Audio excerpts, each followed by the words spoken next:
अगर आप अमूल की फ्रेंचाइजी लेते हो तो आप महीने का 5 लाख से 10 लाख रुपया तक कमा सकते हो। और ये मैं खुद से नहीं कह रहा, ऐसा अमूल ने खुद कहा था और ये पब्लिश भी हुआ था इकोनॉमिक टाइम्स में 24 जुलाई 2018 को। और अगर आप यूट्यूब पे सर्च करोगे तो आपको ऐसी कई सारी वीडियोस मिल जाएंगी जो आपको अमूल के बिजनेस मॉडल के बारे में बताएंगी, पर सिर्फ सरफेस लेवल पर, जो कि आपकी एक्सपेक्टेशंस को कहीं ज़्यादा बढ़ा सकती है। और ये सही नहीं है, क्योंकि मेरा मानना है कि हमें रियलिटी का पता होना चाहिए ताकि हम सही डिसीजंस ले सके। इस वीडियो में मैं अपनी पूरी कोशिश करूंगा कि मैं आपको वो हर एक चीज़ बता सकूं जिसको जानने के बाद आप एक सही डिसीजन ले सकें। इस वीडियो को बनाने से पहले मैंने जम्मू के काफ़ी सारे फ्रेंचाइज ओनर से बात करी है सो दैट कि मैं फिगर आउट कर सकूं कि ये बिजनेस कितना ज़्यादा प्रॉफिटेबल है, ताकि मैं आप लोगों के सामने एक रोड मैप रख सकूं जिसको कि आप फॉलो करके इस बिजनेस को इजीली स्टार्ट कर पाओ। सबसे पहला खर्चा जो आपको अमूल फ्रेंचाइजी खोलने में आएगा वो है आपका सिक्योरिटी डिपॉजिट, जो कि 50,000 का होता है। उसके बाद दूसरा खर्चा जो आपका आता है वो होता है इक्विपमेंट्स का, जिसमें आ जाएंगे आपके 2 ग्लास टॉप डीप फ्रीजर, एक स्कूपिंग फ्रीजर आ जाएगा, एक सिंगल डोर स्टैंडिंग फ्रीजर आ जाएगा और एक डंपिंग के लिए हार्ड टॉप डीप फ्रीजर आ जाएगा। बाकी इसके अलावा एसी और इन्वर्टर का भी खर्चा आता है, बट वो सब ऑप्शनल है। बाकी इंटीरियर का भी खर्चा होता है जो कि कुछ लोग करवाते हैं, कुछ लोग नहीं करवाते हैं, तो मैं इसको ऐड करके ही चलूँगा। 30,000 तक का इंटीरियर का भी खर्चा हो जाता है। बाकी इसके अलावा आपका खर्चा थोड़ा डॉक्यूमेंटेशंस पे भी हो जाएगा, जो कि ज़्यादा नहीं है। 2,000 आपका फॉर्म सी बन जाएगा। बाकी फसाई का लाइसेंस आपका 200 से 300 रुपये तक में आ जाएगा और मिसलीनियस आप 2,000 पकड़ के चलो। तो कुल मिला के मान के चलो कि आपका 6.5 से 7 लाख तक का खर्चा आएगा, इंक्लूडिंग आपके पहले महीने का रेंट और 2 लाख तक की इन्वेंट्री। तो ये सब हो गए आपके खर्चे। अब बात करते हैं प्रॉफिट मार्जिन के ऊपर। एज पर अमूल अगर आप उनकी आइसक्रीम बेचते हो तो उस पर आपको 20% का प्रॉफिट होता है। और अगर आप डेयरी प्रोडक्ट्स बेचते हो, जैसे कि अमूल के जो टेट्रा पैक आते हैं, है ना, जहाँ घी आता है, उसके ऊपर आपको 10% का मार्जिन मिलता है।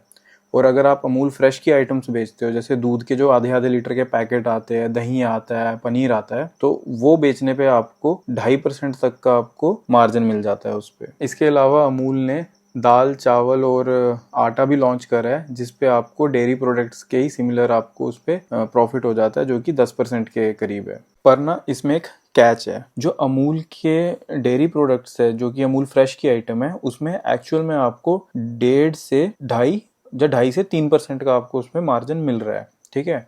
और जो डेयरी के प्रोडक्ट्स है उस पे आपको 8.5% का मार्जिन मिल रहा है और आइसक्रीम पे 17% का। अब आप पूछोगे कि यार ये डेयरी पे जो है ये 1.5% का मार्जिन कहाँ गया, जो आइसक्रीम पे 3% का मार्जिन कहाँ पे गया।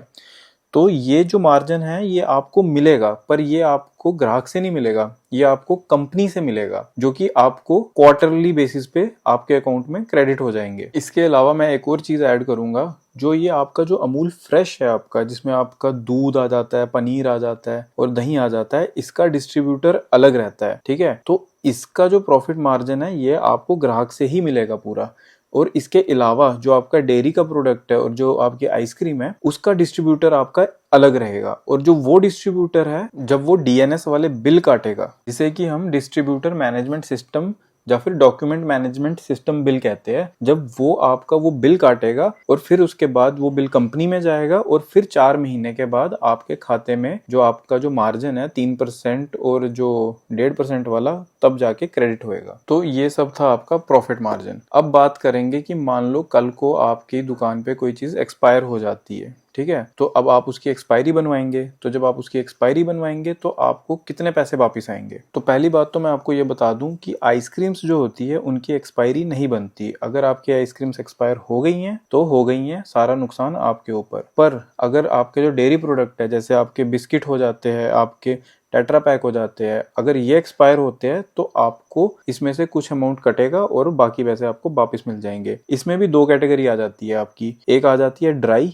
दूसरी आ जाती है आपकी डेयरी प्रोडक्ट, जैसे कि टेट्रा पैक। टेट्रा पैक अगर एक्सपायर हो गया तो आपको 50% आपका पैसा कट जाएगा और 50% वापस मिल जाएगा। और अगर तो आपका कोई ड्राई प्रोडक्ट, जैसे कि बिस्किट एक्सपायर हो गया, रस एक्सपायर हो गया, तो आपका 30% पैसा कट जाएगा और बाकी आपको वापस मिल जाएगा। और वो पैसा आपके खाते में नहीं आएगा, वो पैसा जो है वो आपके डिस्ट्रीब्यूटर के पास जाएगा और फिर बाद में वो डिस्ट्रीब्यूटर आपके जो नेक्स्ट आप बिल बनवाओगे उससे, तो उतना उसमें से लेस कर देगा। अब नेक्स्ट क्वेश्चन आता है कि आपको पता कैसे चलेगा कि जो आपकी एक्सपायरी है वो बनी है कि नहीं बनी है, क्योंकि जो क्वार्टरली पैसे आते हैं वो तो आपके खाते में आएंगे तो उनका तो आपको पता लग जाएगा, पर इनका पता लगना मुश्किल है क्योंकि ये जाएंगे आपके डिस्ट्रीब्यूटर के पास। अगर तो आपका डिस्ट्रीब्यूटर एक्टिव है तो पता लग जाएगा, अगर डिस्ट्रीब्यूटर एक्टिव नहीं है तो पता लगना मुश्किल है, और अगर आप कंपनी में पता करेंगे तो फिर आप गोल गोल ही घूमते रहेंगे। अब बात करते हैं एज ए फ्रेंचाइजी ओनर आपको क्या क्या बेनिफिट्स मिलते हैं कंपनी की तरफ से। पहला तो आपको एक वेलकम बेनिफिट मिलता है जो कि 2-3 हज़ार का होता है, जो कि आपके खाते में क्रेडिट हो जाते हैं। इसके अलावा आपको हर डीप फ्रीजर के ऊपर 3,500 से 4,000 रुपए के कूपन मिलते हैं, जिसको आप रिडीम कर सकते हो अपने डिस्ट्रीब्यूटर के थ्रू। आप उससे आइसक्रीम्स उठा सकते हो बट MRP के ऊपर। फॉर एग्जाम्पल अगर आपके मान लो कि 18,000 के कूपन मिल गए आपको, तो आप अपने डिस्ट्रीब्यूटर से फ्री की आइसक्रीम ले सकते हो अपने कूपन यूज़ करके, बट उसमें शर्त यही है कि जो आपको आइसक्रीम मिलेगी वो आपको MRP प्राइस के ऊपर मिलेगी। इसके अलावा कंपनी आपकी शॉप की ब्रांडिंग कर देगी और आपको ग्लो बोर्ड भी बनवा के दे देगी, बट जो ग्लो बोर्ड का खर्चा आता है जो कि 25,000 के अराउंड होता है वो आप ही से लेगी, और उस ग्लो बोर्ड को बनने में भी 5 से 6 महीने लग जाते हैं। तो बस यही सब चीज़ें थी अमूल फ्रेंचाइजी बिजनेस के बारे में। और जैसे कि मैंने कहा था कि लास्ट में मैं आपको एक बोनस टिप दूंगा। बोनस टिप देने से पहले मेरी एक रिक्वेस्ट है कि अगर आपको मेरी ये वीडियो अच्छी लगी है, इन्फॉर्मेटिव लगी है, तो प्लीज़ मेरे चैनल को लाइक कीजिए, सब्सक्राइब कीजिए, ताकि मैं और भी ऐसी अच्छी अच्छी वीडियोस डाल सकूं। सो शुरू करते हैं बोनस टिप के साथ। तो बोनस टिप ये है कि अगर आप अमूल फ्रेंचाइजी लेने का प्लान कर रहे हैं तो ट्राई कीजिए कि जब तक आपकी खुद की दुकान नहीं है तब तक आप ये फ्रेंचाइजी ना ही लें, क्योंकि अगर आपने ये फ्रेंचाइजी ली और मान लो कल को गलती से आपका 5 लाख का प्रॉफिट हो भी गया 1 महीने में, तो आपके ओनर को पता लग जाएगा, और जैसे ही आपके ओनर को पता लगेगा वो आपको निकाल देगा और वो खुद ही दुकान पे बैठ जाएगा। और रही बात सर्दियों की, तो सर्दियों में अपनी जेब से पैसे देने पड़ते हैं। बाकी स्टेट्स का पता नहीं, पर जम्मू में तो देने ही पड़ते हैं अपनी जेब से पैसे। सो जब तक आपकी खुद की दुकान नहीं हो जाती तो तब तक ट्राई कीजिए कि आप अमूल की फ्रेंचाइजी ना ही खोलें।